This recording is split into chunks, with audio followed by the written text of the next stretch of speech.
Hi, everybody. Welcome to today's 100 Pounder special focus meeting. My name is Rita Q, and today is the 13th of November 2024, and I'm absolutely delighted to welcome Chuck F. Chuck came to OA in February 2012 and now lives in Toronto in Canada. So, Chuck, do you want to take it away and give us your ESH? Hey everybody, I'm Chuck. I'm a compulsive overeater from Toronto. I'm so happy to be here. I'm really so happy to be here, and it sounds like I have 30 minutes to talk to you about my experience drinking Hope in Overeaters Anonymous, and hopefully I share a bit about what it was like, what miraculous change happened, and how I live today.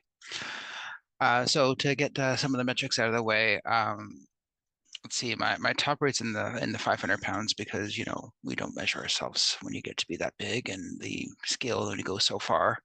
Um, and I think the one time I got measured that heavy was I had to go to the hospital and get a surgery done, and I was put on the not the labor and delivery, the delivery unit. So when they deliver in the food and the equipment to weigh it all out. So I don't know what my top weight is. I've lost about 290 pounds in this program. Thank you, higher power.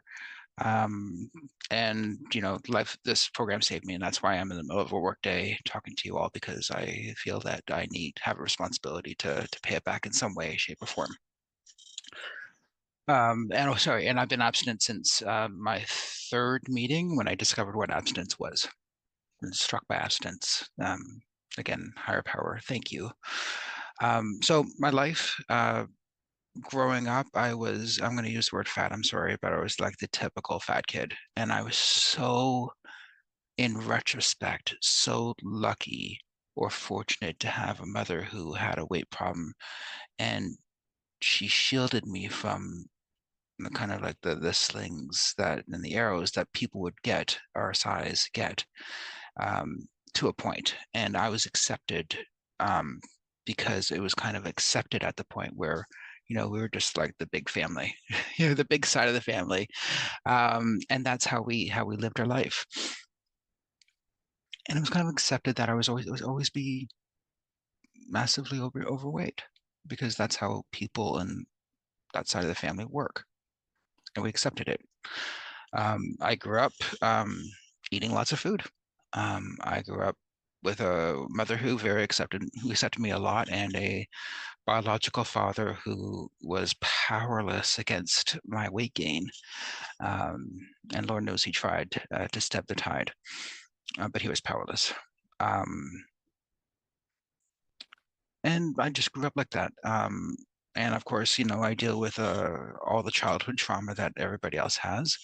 Um, my father left the country when I was 10, which is definitely not a formative year to have a father leave your relationship. He came back eventually, if not physically, but in a relationship wise, we came restarted our relationship. And my mother, and I'm a single child of I'm an only child of a single mother, which means I could put in my name Mama's Boy there, and it would completely fit.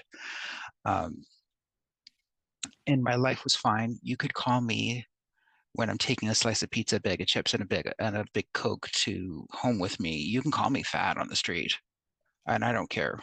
I care, but I don't care, because I know when I went home, my mom loved me, for whoever I was, and that was my life. High school, elementary school.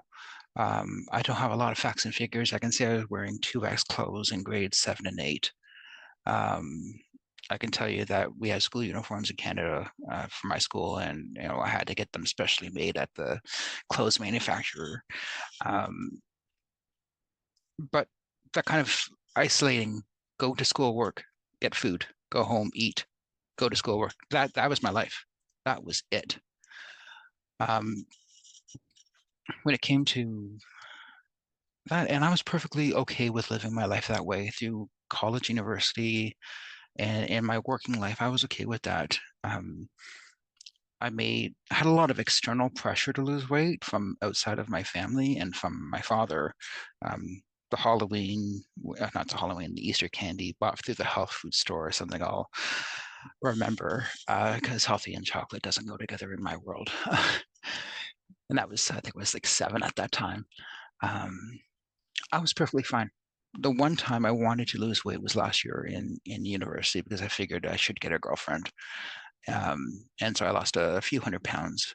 I had this great idea, independent of anything else, of if I don't eat the cookies and the chocolate and the candy, if I abstain from that, then I won't want to eat it, which I think is a really good idea. In retrospect, no spiritual background, of course, supporting me with that. But yeah, I struggled for like a year just losing weight, and I lost a few 100 pounds, I think, and got my girl. And then starving post university. What I do?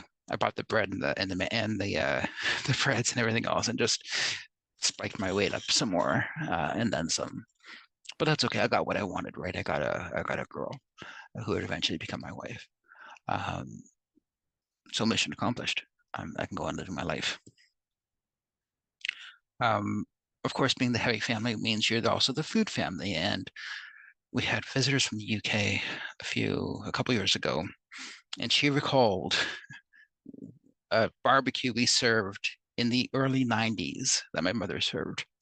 And she recalls the exact food we served and the amount of food we served because it was outrageous. And I'm like, yeah, that's what we were like. And then like kind of the denial of living in this world where kind of deny the eating thing you have. I live in Toronto. That's like an hour away from Buffalo. Um, and we would always go down on weekends once or twice a year to buy new clothes at the big and tall store in the States because it's a lot cheaper. So we would go down there, spend the night, eat a bunch of crappy food, wonder why the size has gone up again, buy new clothes, and then come back and lather, rinse, and repeat. And normal. This is normal because of this program. I didn't know about this program. I didn't know you could live a life not like that. And my the only real person besides a few friends who tried to correct me was my father. And my father has a bunch of different issues, but not when it comes to food. And he would just what would he do? He promised to buy me a new wardrobe if I lost weight, and can go into the normal size store, which I did thanks to this program. And he never did buy me a new wardrobe, never did buy me new clothes.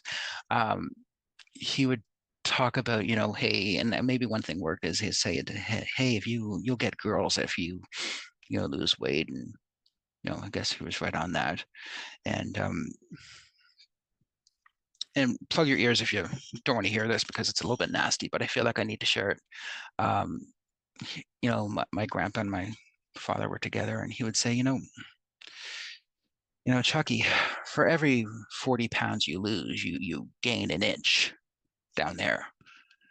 And I'm like, oh, that's interesting. And as a reminder, I've lost 290 pounds, and that is not a promise this program.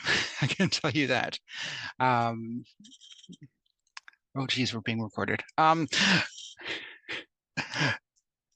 But frothy emotional appeals don't work on me, right? And so my mother remarried, and what changed? My mother remarried. I loved a guy who was one of the first recipients of the gastric bypass surgery in Canada in like the 70s. So he's one of us, not knowing he's one of us. Um, but that support system of my father, my stepfather now, and my mother and my wife, what happens? Well, my stepfather his last 10 years was hell, in pain, um, on so many painkillers, and eventually killed him. Um, and when he sat on the bed of his deathbed, he basically said, Chuck, you can't be like this. You got to change your way. And I'm like, oh, for the emotional appeals. By the way, he brought candy to his what would be the bed that he passed away on, and while watching him pass away, I would eat the candy, which I don't think is normal. Normal eaters don't do that. And we watched him wither away for like a week without food or water, and he died. And I tell this story because it's me. At my heart, it's me. I will eat candy in front of you while you're dying. And he passed away, and my aunt, who's like completely stick thin, but knew her audience, she bought 12 donuts to us, and we put that box of donuts on my stepfather's legs. And he had passed, and we were all just eating donuts, talking stories about him. And you know, I'm actually shaking now. We ate the last donut, or we ate the second last donut, and my mom goes, "Well, should we leave that donut?" And it was his favorite brand or flavor. Should we leave that donut for him? And we hummed and hawed, and my stepbrother reached over and grabbed it. And you know how bodies make a shudder and noises when they've recently passed away, and he made a noise, and that noise was, "Don't touch my bloody donut. Don't touch my donut." And sure as hell, we ate donuts. We ate his donut. My stepbrother ate his donut. And I don't think normal people with a normal brain when it comes to food do that. And it's a reminder, and it's a reminder that I'm not normal around food. Right? I'm just not.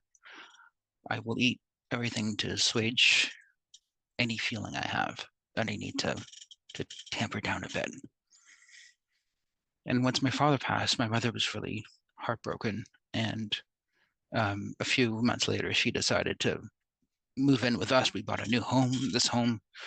And my wife, who's kind of black belt, OA and on, because she lives with me, she said, "We're going to get that thing on your breast taken care of with my mom." And it sounds like she had a very simple form of breast cancer, or not breast cancer, skin cancer, that was untreated for many years.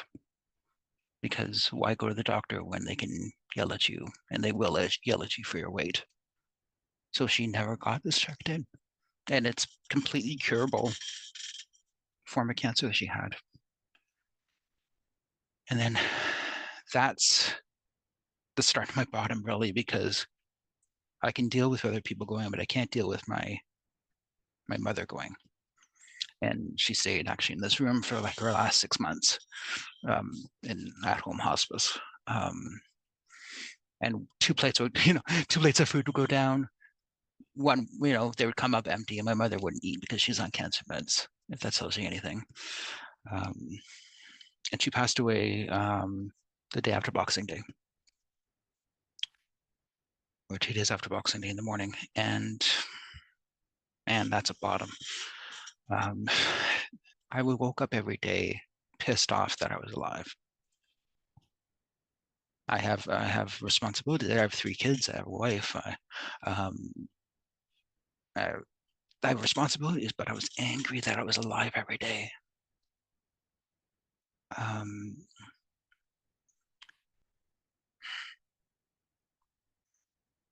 And it took me going through all the food from the wake, because we had the wake at our house and all the food was left over. It came to me like I would eat like pies at a time and not eat the bottom crust and tell myself, "I didn't eat pie. There's still the crust." But just pissed off I was alive every day. But I remember when I was sitting with my mom, we would watch the first few episodes of Mike and Molly, and it said no readers anonymous, meaning that's how they meet. And so planted a seed, right? And I think early February, so it took a month of pain. In early February, I showed up at my first meeting in Canada. There was 2 feet of snow. I showed up, and there was these 3 little old ladies and 2 newcomers showed up, and they came and they gave me hugs. "Why are you hugging me?" And they were skinny. And I'm like, why are you hugging me? And I'm like, okay. And they told those stories that were my stories. Not exactly. Um, Not too many dead donuts off your dad stories, but there's there's stories that are exactly the same as me. And I'm like, you think like I think around food. And what's the solution? And I say I ate that program like I ate that food. My focus fixed after that. And I declared abstinence the week after because I had my coworker like, would you like a Valentine's Day cookie? And I ate the cookie, and then I realized that was a no. So my abstinence day is February 15th after that. Um,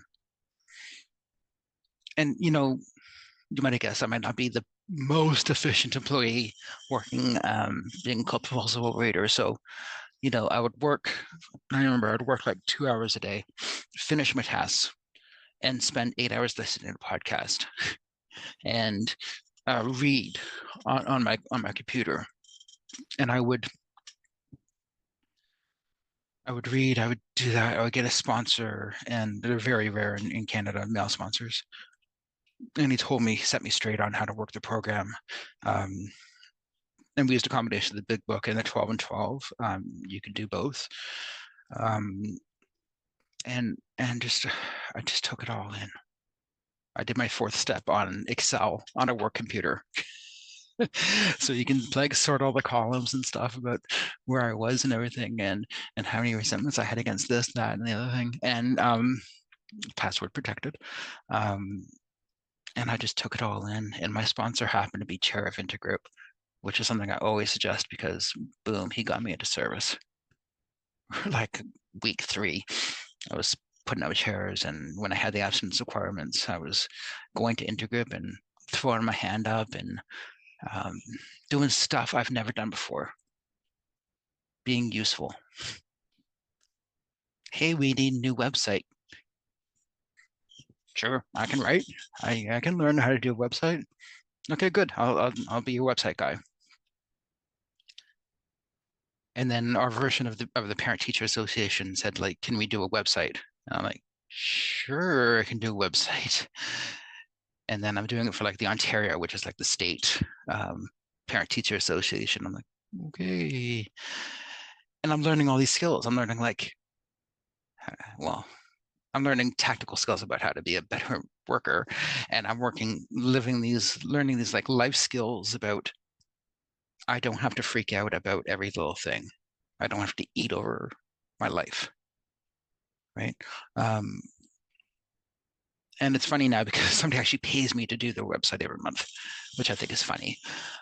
So I learned website through Huawei completely, not expecting anything besides being a service. And then boom, somebody actually, gives me a little bit of income for it. Thank you. I mean, I just laugh. Um, and then I take my steps, kind of like everybody else does through life experience and listening to God and listening to my higher power. I took my first step. I was coming home from work and some guy cut me off, and it was like 5 o'clock and he cut me off, and I looked over at my wife. I said, God damn, I'm hungry. I'm like, how did we get some guy cutting me off, getting me angry, to realizing, oh yeah, there's a link between my powerlessness and my hunger, right? And my lack of connection to God and my hunger, right? Um, and then I listened to where God is, right? Where's God in this, right? I'm listening to music on the way home from something or an OA event, and the tune is right, and it tells me what I need to hear, right? 3 little birds. Don't worry about a thing. Everything little thing is going to be all right, right? Like, oh, okay. Well, thanks for the reminder, God. I'm in the car by myself, and this disappears. Um, you know, um, I'm not going to go through a bunch of music, but like, I had CC Top, who's like this band known for Girls on Legs, and and cars and whatever, but they're doing a song where, telling me they don't have to worry about, God, he may not be there. You may not see him, but he's there all the same. I'm like, oh, thank you. I needed a reminder. Because I needed to hear that at a time, or a kid, my oldest one, telling me to go to an OA meeting because I'm a better dad since joining OA. I'm like, oh, I guess I'm going to a meeting because you're telling me I'm a better dad, and I can't beat that. Looking at the time, and I guess it's 100 pounders. I should talk about being a 100-pounder. They took me in. They said eat 3 meals a day. I'm like, okay, and I went to the gym. The weight came off. It came off big time. Because I was young back then. I was 30, I was 35 or something like that. So I was young back then. And I would just be like, I'd go to the gym Monday to Friday. I would eat my meals, and the weight just came off for the first 150 pounds was just like I did nothing really. It just came off, and then I had to tweak. I had to learn how to change things a bit up. While turning it over, and I tried my best to turn it over by doing like weigh-ins a certain time. And I found someone who's never been on the scale because they couldn't fit on the scale, being really obsessed with that scale after a bit. And yeah, I found it was an issue. I had to deal with that. But the weight just kept on coming off, and I'm a bit of a cheap guy. So basically, I would go down, I would have these like 3 pairs of pants, and I would go down to the dry cleaner and ask them to take them in because I refused to give the big and tall store money. Freaking refuse to give them any more money because the pants are like 3 times the cost. So I kept on taking them to the tailor, shortened it by 6 inches. Give me another 6 inches. Give me another 6 inches. My top waist is like 66, 68. Because mom bought me pants 2 days before she died. She had her PSW go and buy pants for me, which they had a special order. So, you're big when you have to go to the big and tall store and they have to special order your jeans for you. And eventually these pants were like taken into the point where my like front pockets were in my back pockets, and it became laughable at work because here's this guy who's just like lost a bunch of weight and now his pants look silly. And and then just tweaking the food plan as I go and learning about nutrition, and I'm at a place now where I'm like 13 years older than when I first started, and I realized that I can't eat certain things, not from a addiction point of view, but I can't eat certain things if I want to, lose weight, and that's okay. That's fine. And I think my life is a lot. Well, it's a lot busier because I've been promoted a few times. I'm into a job now where 8 hours a day is not enough to do everything I need to do. And that's okay. But that means I have to put program always first, right? And if I happen to do something like skip a morning prayer like I did this morning, then I have to catch up and fix it. And I will close my eyes on the treadmill like I did this morning and say my prayers. And I'm sure it looked a little bit weird, but that's okay. Because life just throws things at you and you got to adapt with it. And I think the big book and also the AA books, there's nothing in there saying your life will be easier since you joined Overeaters Anonymous, right? You'll handle things easier, but life will not be. Nobody said it would be easier. And so I've dealt with things that I think would deal with just like, I don't know. Like, I don't think pre-program Chuck I don't think I'd be alive. Number one. I don't think I'll be alive. My mom died at 59. I'm 49. Um, I don't think I'd be alive. My stepbrother passed away from this disease in his early 50s. So if I'm alive, I'm not the same person, right? I couldn't take, um, you know, the things that life has thrown at me while in program. I don't think I could have dealt with it. Um, Turns over, just make sure that no kid, thank you, to make sure I have 5 minutes left, right? To make sure no, gotta make sure she's not watching me or listening to me. They were sneaky, those teenagers. Um, I don't know if I could deal with my, middle child's mental health issues. She was abused in school, and I didn't know about it at the time, and um, has gone through more than a few self-harm events. And how do I deal with that? Right? I use my program, I turn it over. What can I do today? Right? What can I do today? While turning over the results. Um, you know, and that can be various things from job to other family members. My wife and our relationship is definitely better than it was in the past, but there have been some hurdles where, wait for it, I'm not always the cause of the issue. I used to think I was the cause of everything that went wrong. Sometimes I'm just a passerby who's impacted by this. Okay, what can I do? Where can I turn it over?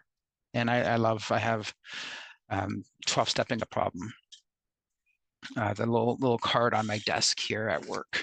And I have just for today, and I'll pick those up and I'll read those, and I'll grab my literature on the side here, and pick up and read it, and how do I 12 step my life, right? And that involves everything from making sure I don't have too many carbs, to hitting the gym, to being active at work and accepting feedback at work. Because sometimes I need to be open-minded when somebody tells me something, and I can take that down and say, this is your opinion of me now. I'll take what I want and I'll leave the rest. Or, giving all of my kids love, not just the ones who, really, really need it at a time, but the quiet boy who's living upstairs and sometimes needs a hug too, but he's a boy, and sometimes they don't want hugs, or want to tell you they need a hug, right?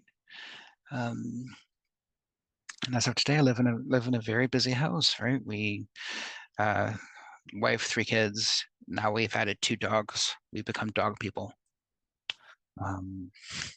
And my in-laws moved in with us, and my father-in-law has dementia, and in the last 3 or 4 weeks he's been put into a home. And you'd think put into a home, problem solved, but no, put into a home, and everybody's hurt over it, because we society says you have to take care of your relatives, and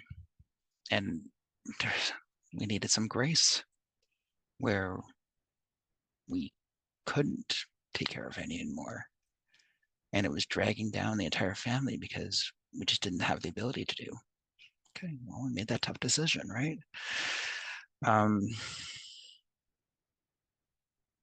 Yeah. I don't think I have a lot of time left. I think I'll end with I'm trying to think of a story. I think I'll end with basically, my child, my oldest, who has seen the worst. I don't know if she's listening to me. I'll hear it after this. She listened into one of my talks, and she gave me a hug right after the talk, saying, "I didn't know your life was so hard before." So I'm like, yeah.